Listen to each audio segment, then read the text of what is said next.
Hi, and welcome to this episode of Empowering Your Job Search. My name is Soozy Miller. This episode is brought to you by the Strategic Advisor Board and my company, Control Your Career. I am a certified behavioral analyst and an executive career coach. I work with executives who feel stuck in their situation.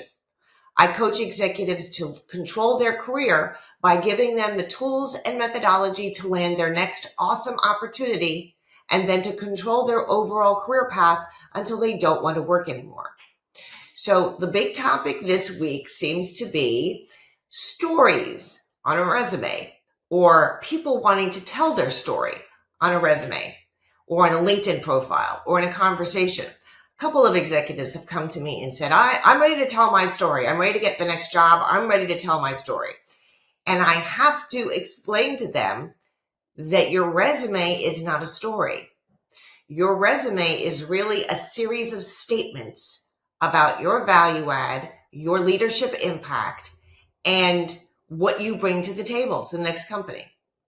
So there are a couple of ways that other coaches help their clients tell this story or tell this information. The methodology of STAR and SAR, which is STAR and SAR, are popular methodologies for coaches helping their clients to express their value add, to express their impact, to express their expertise and their experience. And I've spoken in other videos about this, but I'm not a fan of STAR or SAR because I don't believe that an impact statement is a story. I believe an impact statement is, I created this impact because I did this action. That's what I believe it is. I believe if you get into stories, then you're talking about a beginning, a middle, and an end. And I don't think anything about the resume or the cover letter or the LinkedIn profile or the executive bio is a beginning, middle, and an end. And I think that's important because especially with a resume, when a company uses software, when you send your resume in and it goes through that applicant tracking system, the search software, there's no beginning, middle, and end for that resume according to that software. That software is just parsing all of the information on all the pages. It's not seeing a beginning, middle, and end, and it doesn't leave the end out if it runs out of room, kind of thing. So you really want to be careful about using the term storytelling, or I want to tell my story, on any of your job search materials. You can tell a story in the interview. That's perfectly acceptable, and actually is a great way to highlight your expertise and how you made a difference at a company. You can tell your story in a conversation during an informational interview or to a colleague, or you can tell a story on LinkedIn if you're talking to somebody there.